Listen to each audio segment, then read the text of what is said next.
What's up guys, thank you very much for joining the video for today. Here we go guys, we have some interesting stuff going on here in XRP world. So the thing is here guys, you have to understand that we are moving very fast. It's 21 April.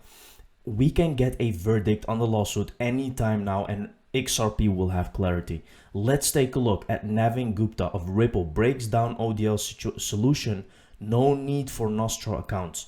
He breaks it down very good. Let's take a look. Enjoy much cheaper, faster, and more efficient remittances. So that's very. And the biggest cost is liquidity cost. In the case of using ODL, on-demand liquidity, the solution that's started by Ripple, there is zero Nostro account balances that are required. So exactly what is going to happen is GBP in real time will get converted to XRP.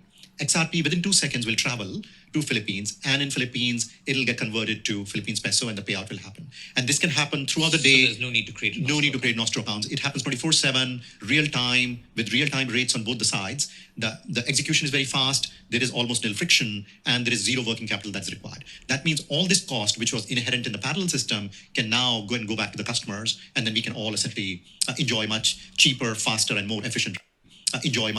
So this is, we already know this, right? But why is he talking about GBP? Because Ripple is actually a partner of the Bank of England. So he is talking about something that they have tried and that they are really going to implement. This is not something, he's not talking about a hypothetical situation. No, this is already in the works, guys, and this is going to be released very soon. That is why I wanted to show you this, to keep reminding you guys how big XRP really is. It's literally a sleeping giant right now.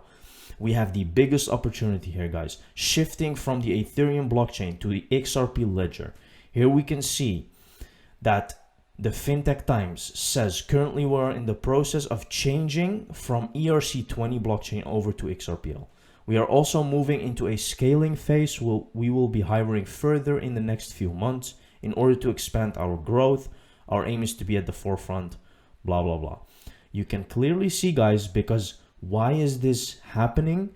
Because if you're focusing just on payments and even smart contracts that are now going to come on the XRP Ledger as well, there is no need to use ERC20 anymore. Of course, it will take a long time, guys, before this is really reality and everyone is using this.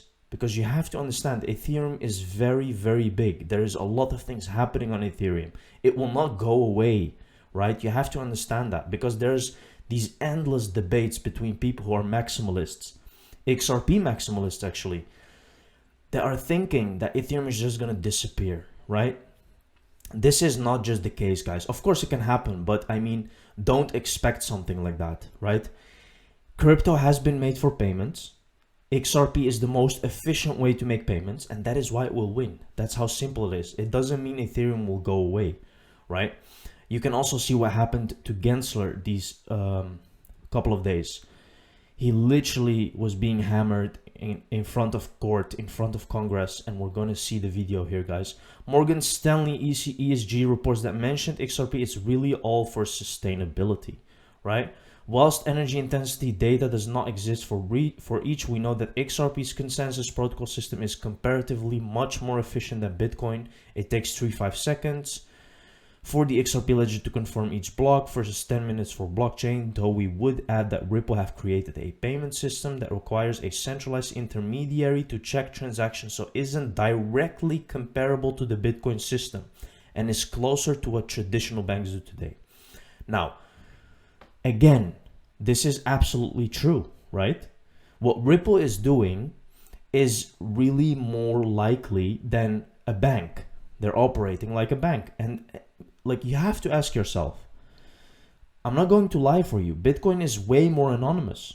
You can use Bitcoin if you want to stay anonymous. It gives you that anonymity that XRP doesn't give you.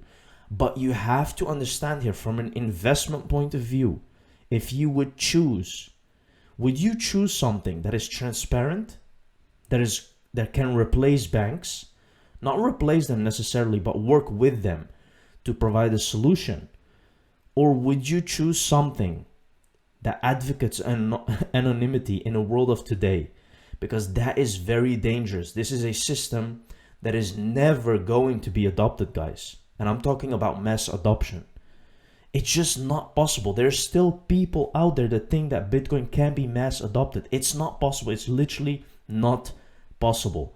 I give it a 0% chance.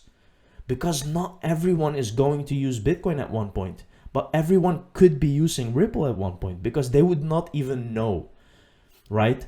The technology would be underneath. They wouldn't even know that they're using the Ripple or XRP Ledger.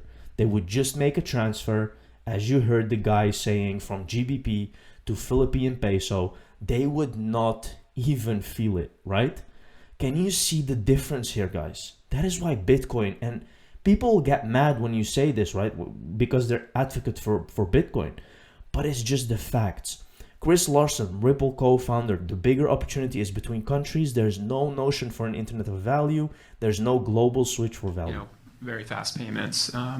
I think so. But in the U.S., there's definitely a lot of opportunity to move things forward, and it probably will. It seems like it's moving in the right direction. It's going to take time. There's a lot of constituents that have to be kept happy. But it's, I think the bigger opportunity is, between countries. Again, there's just no notion of an internet for value or sort of a global switch for value. So the only way around that is this kind of series of correspondent banking relationships, which is basically controlled by about 5 or 6 global money center banks. And what that means is then, very advanced technological banks like CBW have to use a series of correspondents, pay a lot of money, have a pretty slow process of going between countries. And what you'd like to see is a system where a CBW could correspond directly with a small bank in Germany, like a Fedor. And so we think the real opportunity is once you have these distributed systems, you basically now, for the first time, have an internet for value exchange. That's the real breakout that's happened over the last couple of years, Bitcoin obviously being the proof point of the technology, being able to confirm transactions without a central operator. But now you can kind of apply that so any bank now can correspond directly with another bank. Very simple, guys. See, like the solution is there, but you need to work with the banks. You need that. If you do not have that, you cannot make it mass adoption. It's just not possible, guys. There is no way Ripple will lose. Now, look at this court case. It's just insane. Sorry, it's in front of Congress. It's not court. But the things that they're saying to Gensler just obviously point out, guys, that there is no chance of Ripple losing this lawsuit. Most popular digital assets and powers the Ethereum blockchain. Back in 2018, then SEC Corporation Finance Director Bill Hinman stated that he believed Ether was not a security. Last month, CFTC Chair Benham expressed his view that Ether is a commodity. The State Attorney General of New York asserted in a court filing last month that Ether is a security. Clearly, an asset cannot be both a commodity and a security. Do you agree? Actually, all securities are commodity under the Commodity and Exchange Act. It's that we are excluded commodities. But I would agree that a security cannot be also an excluded commodity and an included commodity. I'm sorry, Chair, just to talk about the Commodity Exchange Act more precisely. Okay, so do you recognize, how would you categorize Ether then? Look, I think that the general sweep of what Congress did, not just in the 30s, but as amended. I'm asking you, sitting in your chair now, to make an assessment under the laws as exist. Is Ether a commodity or a security? Without speaking to any one. I know you've repeatedly said you're not going to speak to one, except you've spoken to one, Bitcoin. So I'm asking you to speak to a second one, the second largest market cap here. And speaking to the tokens, there's 10 to 12,000. If there's a group of entrepreneurs in I'm asking about one. The public is anticipating a profit based on the. I'm asking you a specific question, Chair Gensler. I said this in private. This should be no shock to you. I'm asking this question. Is Ether a commodity or a security? And again, it depends on the facts and the law. And if there's a group of individuals. I'm asking you about the facts and the law sitting in your seat and the judgment you are making. And so, Mr. Chair, I think you would not want me to prejudge because I'm also. But you have prejudged on this. You've taken 50 enforcement actions. We're finding out as we go, as you file suit, as people get Wells notices on what is a security in your view, in your agency's view. I'm asking you a very simple question about the second largest digital asset. What is your view? And my view is if there's a group of individuals in the middle that the public is anticipating. All right, so let me just ask you a second question then. Do you think it serves the market for an object to be viewed by the commodities regulator as a commodity and the securities regulator to be viewed as a security? Do you think that provides safety and soundness for the product? Do you think it provides consumer protection? Do you think it serves the value of innovation? Look what he's saying, guys. This is very crucial to understand, right? Because this is where they are heading. They want that innovation to happen, right? But with these, like, he's asking him a question, he's not replying, which he always does, because he doesn't want to make any statements outside of his kind of safe environment, right? Because they clearly believe that Ether was not a security, right? This was very obvious. Why can he not just answer the question? He has also said many times, Gensler, that the laws are very clear. He literally said that the laws are very clear. So why can you not give an answer if the laws are clear, right? You can clearly see there's more going on here, right? So we are going to wait for the verdict of the lawsuit, guys. We are coming closer. You can see that Gensler has a big problem, and maybe he will be discharged, guys, and he will leave the SEC, where Ripple has a large potential of winning. Thank you very much for watching the video, guys. See you in the next one. Cheers.